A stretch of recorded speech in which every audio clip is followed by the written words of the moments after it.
patología digestiva. Es definida como la dificultad para el pasaje de los alimentos ingeridos. Uno ingiere los alimentos y hay una dificultad para el pasaje de estos alimentos. Es algo común.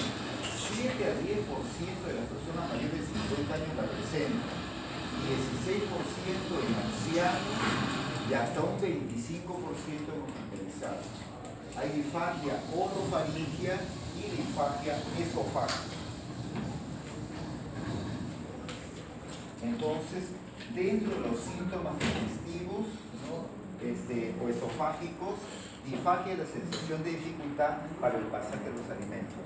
Hay que diferenciar de la odinofagia, que es la deglución dolorosa, en presencia del dolor al deglutir. Globus es la sensación que algo está atracado, ocupando la zona de la garganta y que típicamente mejora al deglutir. Y pirosis es también otro síntoma esofágico muy común, que es la sensación de ardor o quemazón retroesternal. Entonces, dentro de lo que son los síntomas esofágicos, hay que diferenciar de la disfagia, que es esa dificultad para pasar los alimentos, y la odinofagia, que es esa sensación pero acompañada de dolor. Globus es una patología que también puede producir confusión, pero que típicamente, a diferencia de la disfagia y odinofagia, que tiene que ver con el pasaje de los alimentos, es una sensación de atoro o atraco en la garganta, pero que mejora cuando toma agua o cuando deglute, ¿no? Lo cual lo diferencia de la disfagia. Y la pirosis es una sensación de ardor o quemazón retroesternal que seguramente el doctor Barrea les ha explicado en los pacientes que tienen reflujo, que es una cosa muy común en la enfermedad por reflujo gastroesofágico. Entonces, dentro de estas molestias esofágicas, esta deglución dolorosa, generalmente asociada a procesos irritativos de la faringe y la unión faringo-esofágica, ¿no?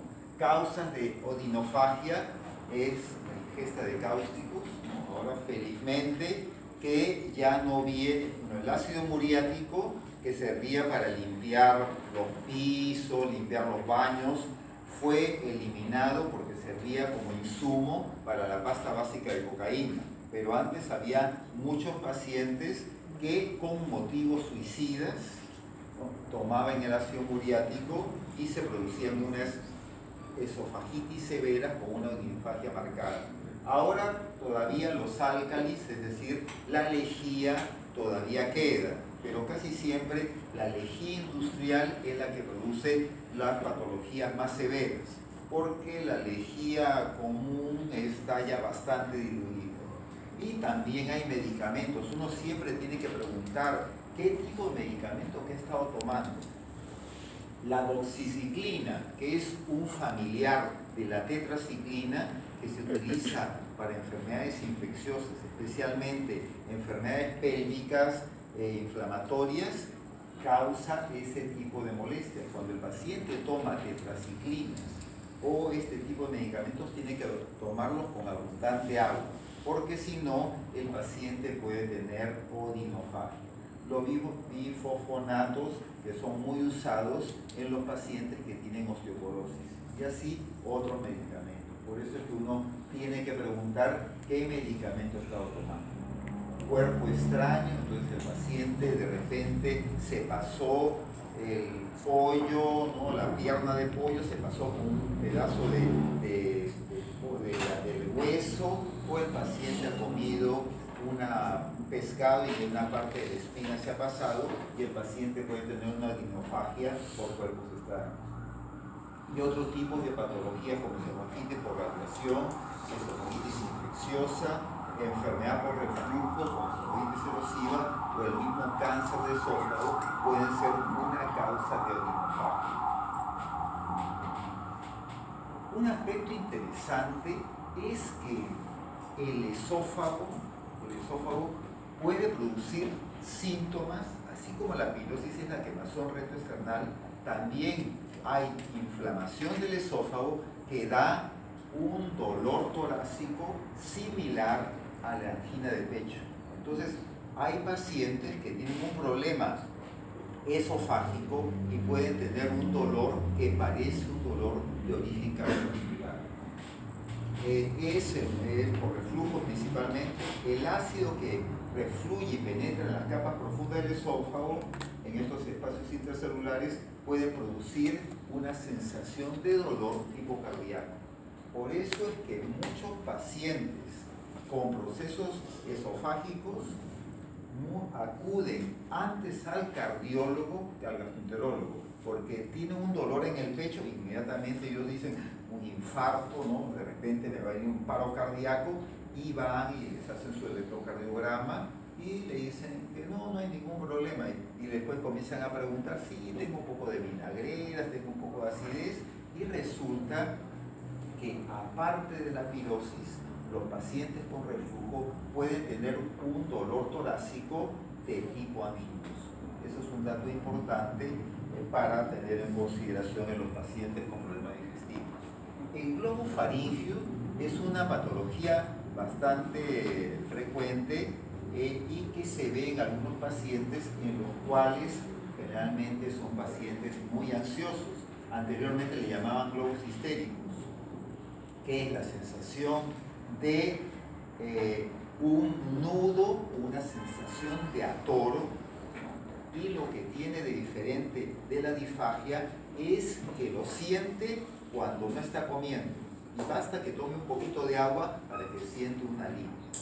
Y esto no tiene odinofagia, no hay regurgitación ni aspiración, y la historia es variable, pero muchos de los pacientes tienen un fondo psicosomático, y por eso le llamaban anteriormente globos histéricos. La persona muy nerviosa, los mecanismos de la deglución no eran adecuados y se producían estas molestias. Pero no es exclusivo de personas nerviosas. Puede ser que en el mecanismo de la deglución pueden haber algunos aspectos en los cuales la transición del alimento o la transición de la deglución puede dar estos síntomas que se denominan en general globo faríngeo. Entonces, estos pacientes, como hemos dicho en resumen, no tienen disfagia verdadera, generalmente son mujeres, no bajan de peso, y la ansiedad asociada es un factor común que nos ayuda al diagnóstico diferencial. Ahora ya viene la disfagia propiamente dicha. Entonces tenemos síntomas que nos pueden hacer confundir: la odinofagia, el globo faríngeo, de repente el paciente que tiene ese dolor torácico esofágico de tipo no anginoso. Pero en la disfagia propiamente dicha hay dos grandes categorías: la disfagia orofaringia, que tiene que ver con la deglución, que se denomina también disfagia de transferencia, porque el alimento llega a la boca, el alimento es deglutido y de allí pasa, pero el paciente tiene una sensación de dificultad en el mecanismo de la deglución. Disfagia orofaringia de transferencia, una dificultad en el inicio de la deglución. La disfagia esofágica de transporte se produce una vez que el bolo ha atravesado la faringe y entra al esófago, y se manifiesta como una dificultad del paso por esto. Es decir, que el paciente dice, puedo pasar el alimento, pero después siento como que se quedó estancado, como que ya no sigue avanzando. Y entonces eso nos dice, el proceso principalmente debe estar en la región del esófago.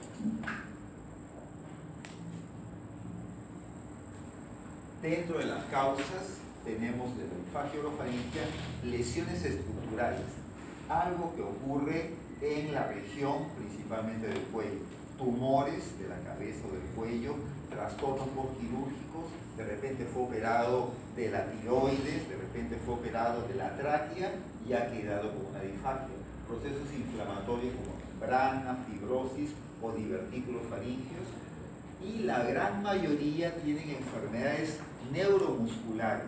Por eso es que los pacientes con accidente cerebrovascular casi todos quedan con un cierto grado de disfagia.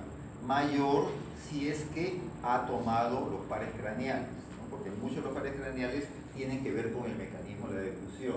Entonces, en los pacientes como accidente cerebrovascular, enfermedad de Parkinson, esclerosis lateral amiotrófica y en el Alzheimer, muchos tienen este tipo de disfagia orofaríngea.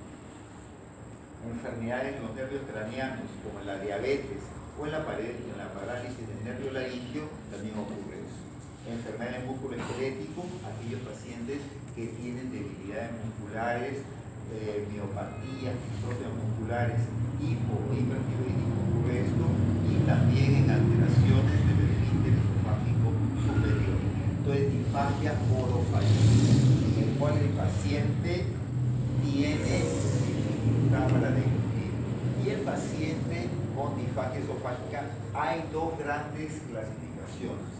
La disfagia mecánico-estructural, en la cual un tumor, ya sea dentro del esófago o un tumor que está alrededor del esófago, puede impedir el pasaje del alimento. Cuerpos extraños, se tragó, como digo, un pedazo de carne, se tragó un hueso de pollo, se tragó una espina, y eso como que impide el pasaje en forma adecuada. Una estenosis por esofagitis cáustico-péptica, tratamiento de radioterapia, quimioterapia. Entonces el paciente no le pregunta, ¿y usted está en un tratamiento? Sí, tengo un problema de linfoma de Hodgkin y entonces me están dando radioterapia, quimioterapia, y eso puede ser la causa de disfagia. Y el otro tipo de disfagia, que es la neuromuscular, mientras que la primera es mecánica, esta es motora. Entonces la conexión neuromuscular hace que los músculos que tienen que hacer que el alimento, el bolo alimenticio pase, no pasa. Y entonces esa falta de fuerza muscular hace que el paciente tenga un cuadro denominado acalasia, que es la falta de presión en el esfínter esofágico inferior, que hace que el alimento se quede en el esófago. La enfermedad de Chagas produce un efecto similar. ¿Qué ocurre en estos pacientes? Que los plexos mientéricos de Meissner y de Auerbach están disminuidos o ausentes. Y estos pacientes, entonces, al no tener unos plexos que producen una contracción de la musculatura a nivel del esfínter esofágico inferior, no se movilizan y el alimento se queda acumulado.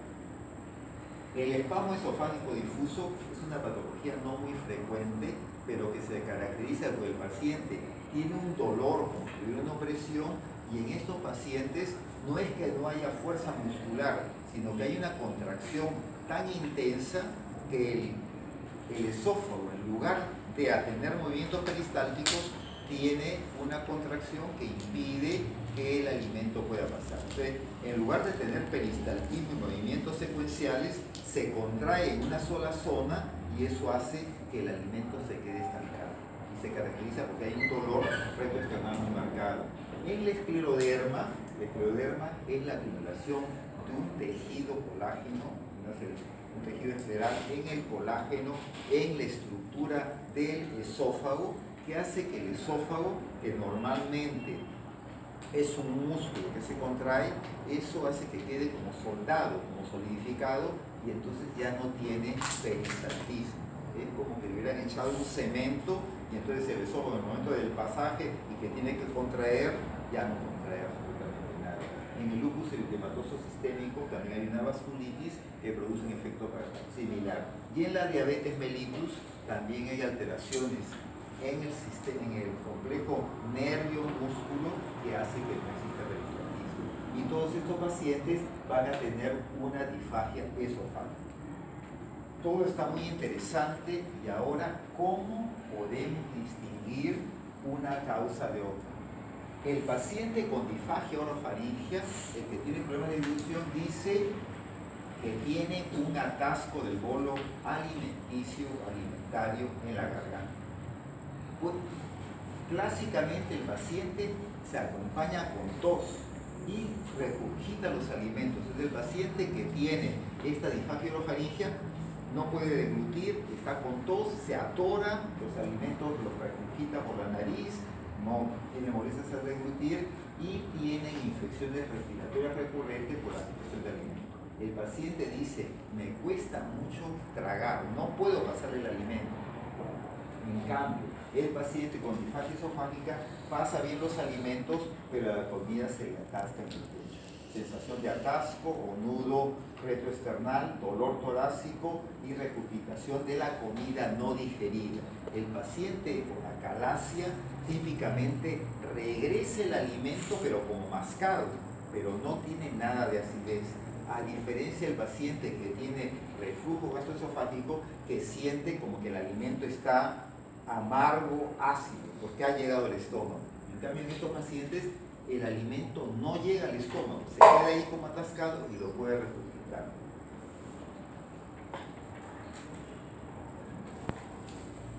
Hay que tomar, bueno, la historia, hay que ver bien datos. Aquí no sé, pero me ha faltado un dato importante. Un dato que, no sé, lo tengo en la diapositiva posterior, pero debería venir después de esta diapositiva, diferenciar la disfagia mecánica, disfagia esofágica mecánica, de la disfagia esofágica neuromuscular. La disfagia esofágica mecánica se caracteriza porque el paciente dice, yo antes tenía que, comía todas las cosas bien, como cortaditas, podía pasar el líquido, pero los sólidos o eran sólidos así bien cortaditos o tenía que ser como mascados o como puré. Y poco a poco ya no puedo pasar ni sólido ni líquido. Entonces el paciente que tiene una disfagia esofágica tipo mecánica, primero puede pasar los líquidos y los sólidos con dificultad. Y después ya no pasa ni líquidos ni sólidos. En cambio, el paciente que tiene una disfagia de tipo neuromuscular tiene dificultad desde el principio a pasar tanto líquidos como sólidos. Entonces el paciente que tiene una acalasia siente que el agua se le queda estancada, igualito come un pan con camote y se le queda estancado, ¿no? Esa es disfagia neuromuscular. En cambio, el paciente con una disfagia mecánica por un cáncer tomaba el agua y no había ningún problema, lo podía pasar, pero cuando comía pan con camote, ahí se le queda atascado. Pero con el tiempo llega a que ya no puede tomar ningún jugo, ningún líquido, ni agua. Entonces esos son datos. Ahora hay que ver, pues, preguntar la historia, hay que ver cómo ocurre el tiempo, si es que hay anomalías. Bueno, estos son estudios ya endoscópicos que nosotros estamos haciendo semiología, tenemos que ver. En niños también hay casos de disfagia y puede ocurrir una serie de patologías en los niños. Pues la disfagia es frecuente en adultos, más frecuente en adultos mayores, pero también en los niños puede ocurrir por obstrucción nasal, por lesiones orales, algún tipo de patología, pero como digo, más frecuente es en ancianos. Y la frecuencia de disfagia está presente en el 2% de las personas por encima de 65 años.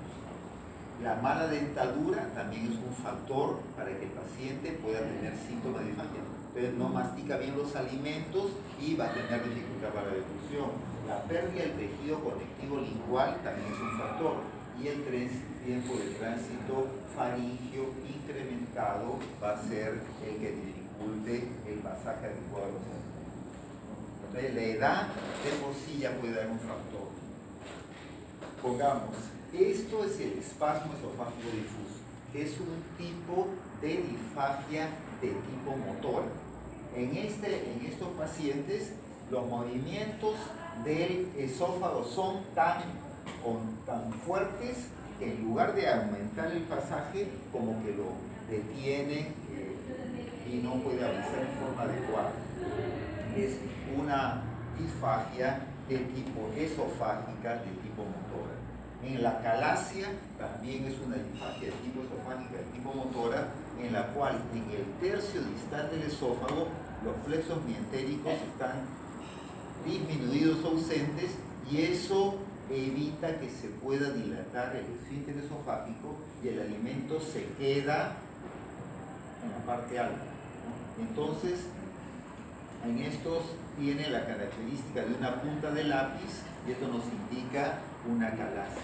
Mientras que si es que aquí hay una estenosis y es como mordedura de ratón, o que estuviera así como raído como la manzana, eso nos indicaría más que es un problema de un cáncer en la parte distal del esófago. Acá también, ¿no? Si es que el paciente toma cáusticos, ¿no? El paciente tomó ácido muriático, al principio lo primero que va a tener es odinofagia. El paciente va a sentir una sensación de ardor y dificultad para el pasaje de los alimentos, pero todavía puede pasar los alimentos. Después de una semana de 10 días, entonces el esófago se estrecha. Por eso es que al paciente que ha tomado el ácido muriático, ha tomado la lejía, los efectos de estenosis ocurren típicamente a partir de la segunda semana. Y hay pacientes que después de 3 semanas que han tomado estas sustancias cáusticas no pueden pasar absolutamente ni agua, ¿no? Entonces estos pacientes van a tener una disfagia de tipo mecánico, porque el proceso de estenosis va a hacer que se cierre por completo el esófago. En el paciente que ha tenido reflujo, paciente que tiene reflujo, la mayoría de los pacientes con reflujo regresa el ácido y no hay mucho problema, va a haber pirosis, va a haber sensación de vinagrera, pero algunos pacientes van teniendo úlceras y esas úlceras cicatrizan y poco a poco la luz del esófago se cierra y llega un momento que ya no puede pasar los alimentos. Pero en ellos típicamente va a haber una dificultad primero para pasar los líquidos y después para pasar los sólidos. Igualmente en el paciente que tiene un cáncer, ¿no? Entonces el cáncer va creciendo y al principio puede pasar el alimento por acá, pero llega un momento que el tumor crece tanto que ya no pasa nada. Y es la típica causa de disfagia esofágica de tipo mecánico, ¿no? El tumor cierra por completo la luz y el paciente ya no puede pasar los alimentos.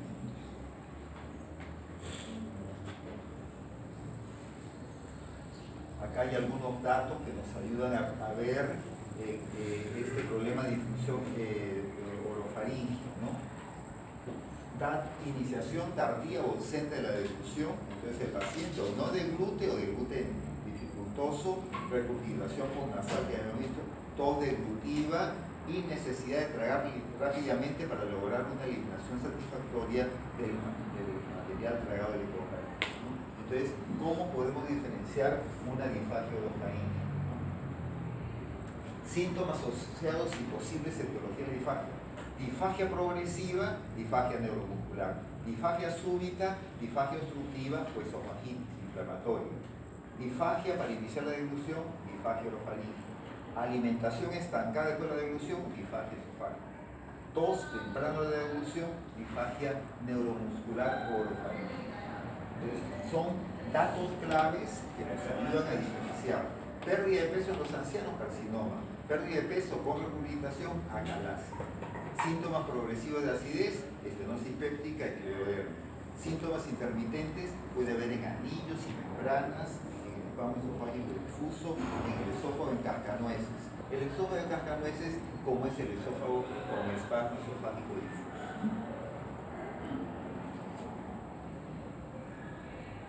Dolor con disfagia, esofagitis por radiación, infecciosas, inducidas por pastillas o píldoras, como decía yo, las tetraciclinas.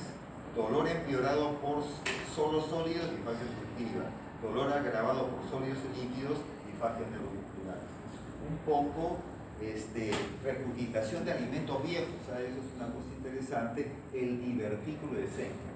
El divertículo de Senker es un divertículo que está en la unión faringo-esofágica, que es una bolsa en la cual el alimento se queda acumulado. y va entrando y de acuerdo al divertículo puede tener mayor volumen o mayor cantidad y el divertículo, el alimento queda ahí y como que se fermenta. Y de repente dicen, esta persona qué mal aliento que tiene, ¿no?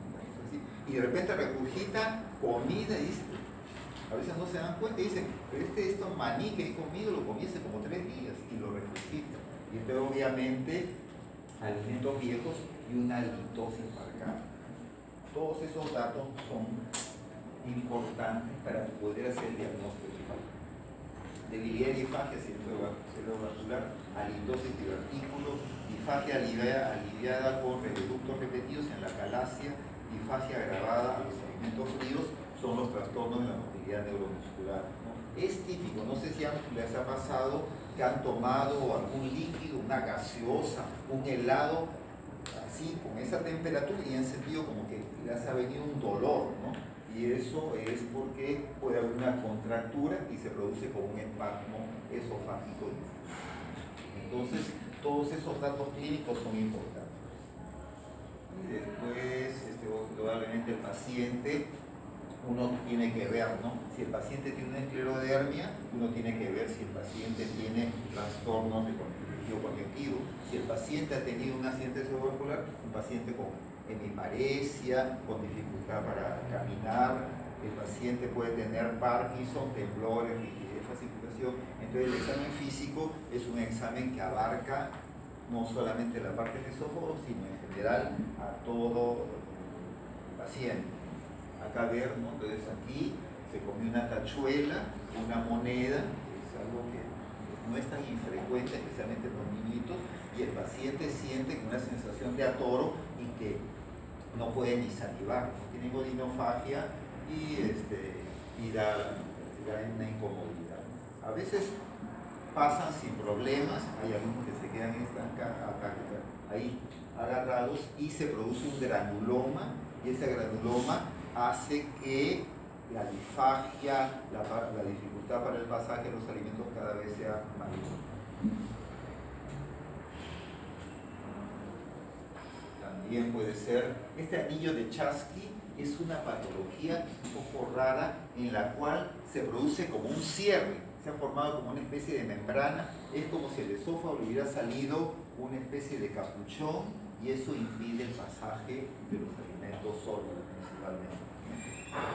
También pacientes que tienen mucho reflujo, entonces se va cerrando la parte final del esófago y al final el alimento cada vez no pasa, si los alimentos han sido mal masticados o son muy sólidos. Los divertículos, como hemos visto el divertículo de Zenker, ahí el alimento como que pasa y aquí se va quedando. Entonces, si es líquido sale, pero si son sólidos se van quedando y después el paciente los regurgita y se atora o encontramos que tiene algún tipo de patología. La halitosis y esos datos son frecuentes. Acá tenemos, pongamos, y este es uno de los problemas que puede tener uno haciendo una endoscopía. Si uno hace una endoscopía ciegas, aquí tenemos el esófago y uno pasa el endoscopio sin problemas, pero si uno se mete a este divertículo, es un divertículo ciego. Entonces uno dice, no, tengo que avanzar, uno puede hacer una perforación esofágica. Y entonces una perforación esofágica en esta zona del mediastino es algo sumamente peligroso y puede ser mortal. Entonces uno tiene que tener cuidado de estos divertículos. Y hay algunos pacientes que no tienen mucha sintomatología, eso ya nos ha pasado varias veces.